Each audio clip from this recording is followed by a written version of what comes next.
Hello friends, I am so sorry this is late, but I'm even still having a tough time with coughing, which is why this is not a live video.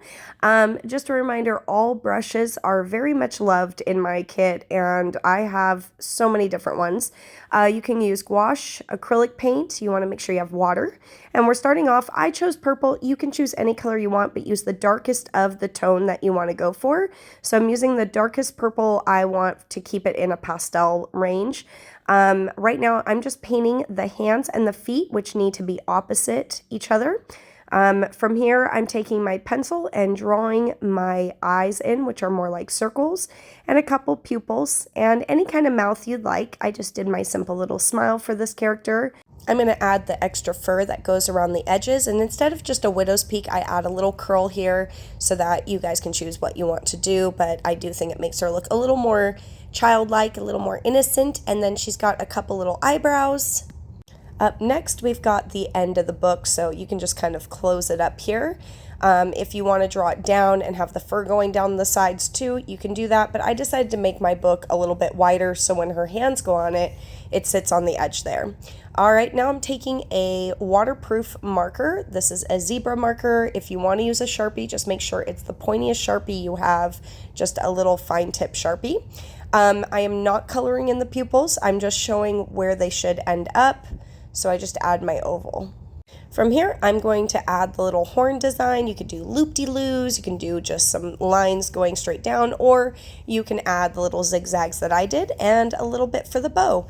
Reminder, you can pause and rewind as many times as you need to, and make sure you get all the information. Right now, I'm using a coral red, which is just like more of a reddish pink. I'm putting it at the bottom of the horns and at the top of the bow, and you guys will see how this kind of blends in later. Alright, so dabbing off as much as I can. I try not to use a lot of water. I'm going to be mixing in a peachish tone, if you will, or any kind of off-white would work, and then I'm adding a little bit of that coral red into it. It's already in the brush, and like I said, the more you have paint than water on your brush, the better it's going to dry, it's going to blend well. And next I grab Misty Green. This is like an off-white in the more of a green tone, and this is anything that's going to be white later. So I'm going to add this to the pages of the books and also to her eyes. And for anyone that doesn't already know this, anytime that you get a clog in a tube like this, using just some scissors and going around will definitely help clear it out. And then I chose to go with a really pretty kind of sky blue color. I feel like I usually grab a teal, so it was nice to kind of push myself to try something a little different. And now what I'm going to do is kind of age this book by adding a darker tone. So instead of going dark to light, this is a time where I'm going to use more of a dark to add a little bit of an antique to this. And if you add it on and keep working quickly, some acrylics would have already dried by now. This is why I love gouache, because if you don't let it dry for too long, it's still active that you can actually blend it out. So this is me just adding that blend. It adds a natural shadow. And then I'm going to finish it up with my Deerfoot brush, just to kind of pounce and add a little bit of texture to the book. And I'm just doing it lightly and right in the center because I still want that kind of shadow to still show up. Now with a thin brush, I'm just going to go in and make one straight line for the spine of the book. Now that my face has hopefully dried, if you didn't use too much water, I'm just going to coat it now with that same light kind of peachy tone. Kind of like a little nectarine fuzz is what I think these little squatches have, is like a nectarine fuzz.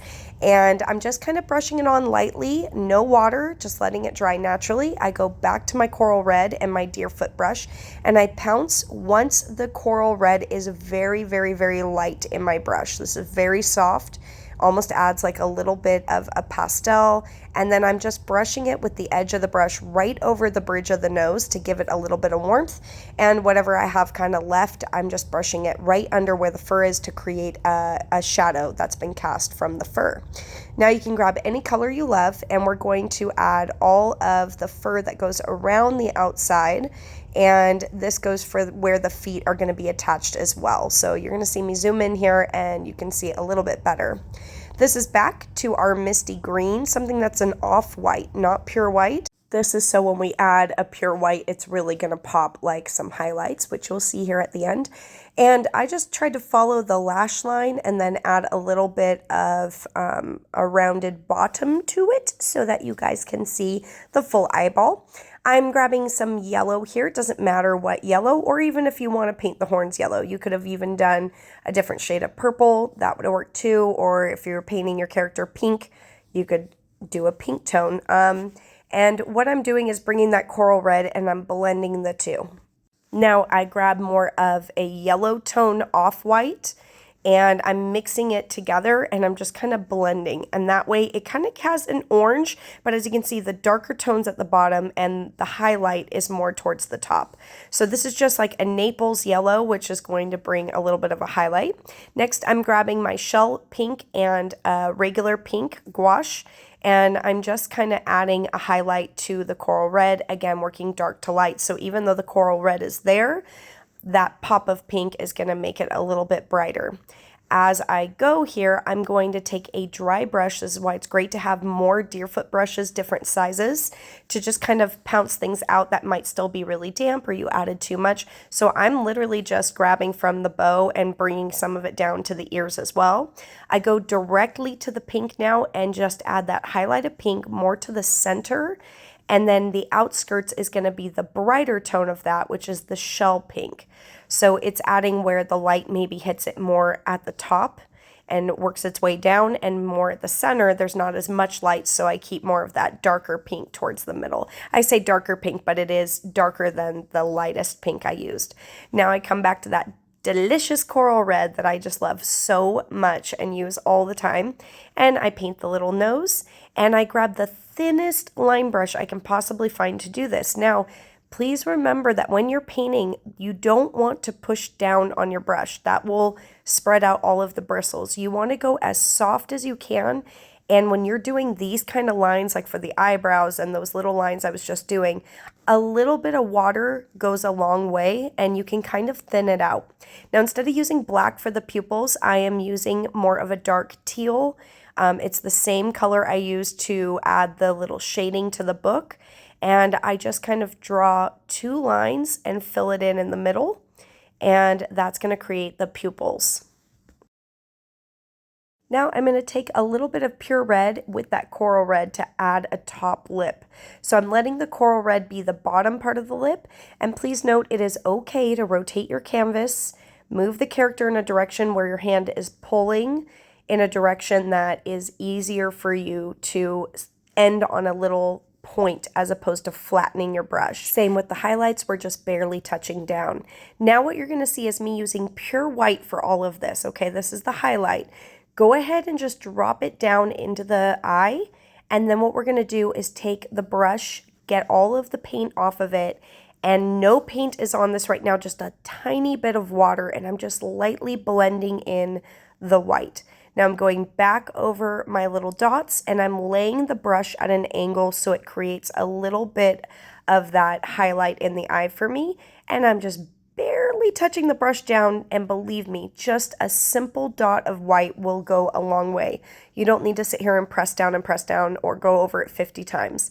Very easy. Now, this is a really difficult part right here. If you have a paint pen like a Posca marker that has a very thin end to it, this would make the lash line be a little easier, but it also depends on how much you added to the little bit of peach. If there's a bunch of bumps and waves, actually a paint pen is really difficult. Paint pens are great on flat surfaces. So I am thinning out my brush a lot with a little bit of water, just the teeniest bit of water, rolling my brush around in it, and then ending on a point everywhere I go. When I said that I am barely touching my brush down, I am allowing the brush to kind of draw the line as it's a little bit damp, and then I can go back and thicken it up with the brush as I go, just little bits at a time. So even though I drew the lash line a few times, I was able to go a little higher with the lash line, a little bit higher. You can tell it's not perfect, but it's good enough. And I've just added two little highlights to the misty green to the right side of the eye where I didn't cover it with pure white. And now it looks like it's more realistic. It's capturing some highlights, some shadows. We are also going to add some highlights to the fur by adding a lighter tone on top of our purple. This is a lilac. And just adding a few little lines to show highlight and some extra fur. I do this also to where the feet are going to be attached. It doesn't have to be great because the feet are going to cover most of it. For this part, we're just going to add a little highlight. Now this is simple with the same way we did the book. We're just kind of splashing it on here, and then we're going to take a dry brush and just kind of go over it and sponge it a little bit so you can kind of spread out the colors. And that's all I'm doing. I'm just adding that little bit of highlight. It doesn't have to be perfect. The more whimsical, the more texture it has. We'll come back with actual line work to find the toes and the fingers and define all of that.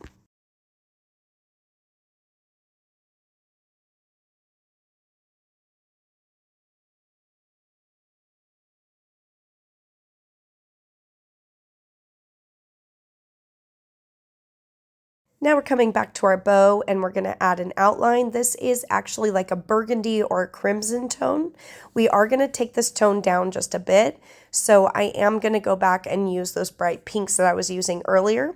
And again, very sloppy line work because what am I going to do? Take a little bit of a dry brush. This one's actually a line one. And it just has a little bit of water. And this is turning it almost into a watercolor vibe. So we're thinning it out. We're letting it kind of add a drop shadow to things.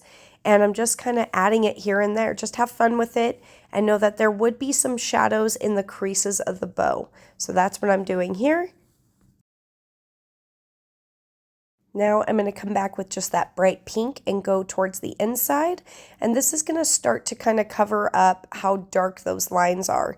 So not a lot of paint, just kind of floating it over what I've already done and then just blending it out.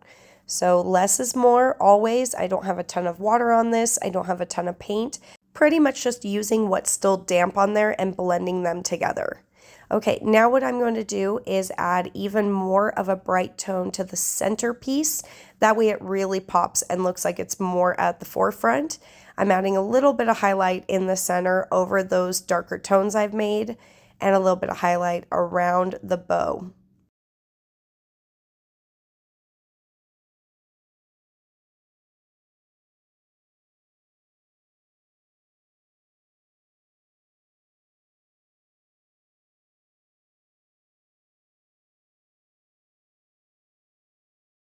Now we're going to add a bit of highlight into the center of the horns, and this is my Naples yellow again, because white we'll be using at the very end. White is to really add a highlight, like we're doing right now to the pages. How much white you want to add to the pages is up to you. I tried to keep mine more textured, but I actually made mine a little bit smaller than your ornaments that you guys have, so it was a little bit harder to control the brush.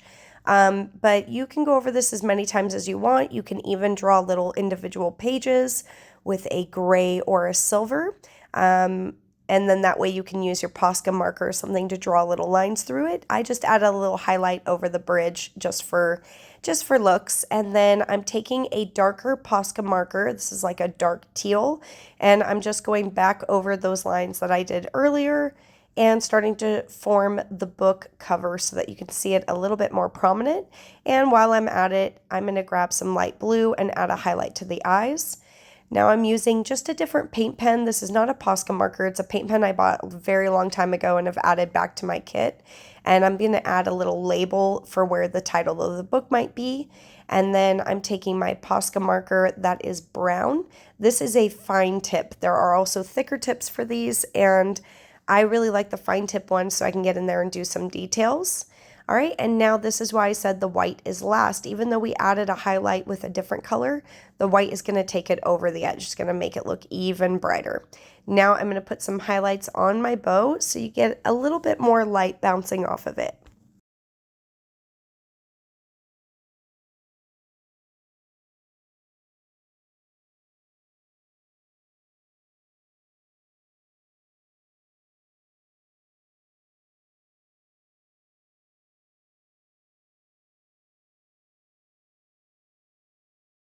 The only glue that I stand by is going to be a Gorilla Fast Drying Super Glue. It shouldn't be a gel. The gels just don't seem to work as well for me, and I love this because it goes really fast. So I just stick her little body on top of there. I'm going to draw a couple lines for the book binding, and I'm going to go around my title with my Posca marker, and this gold is really good. I'm going to add a couple dots to the book and also inside her eyes in the pupils, just a couple little dots just to grab, again, a little highlight. Now I'm attaching the feet with the Gorilla Glue and just putting them off to the side. And again, your arms should have been opposite so that they look like they're holding the book up and the fingers are going inward toward the cover of the book.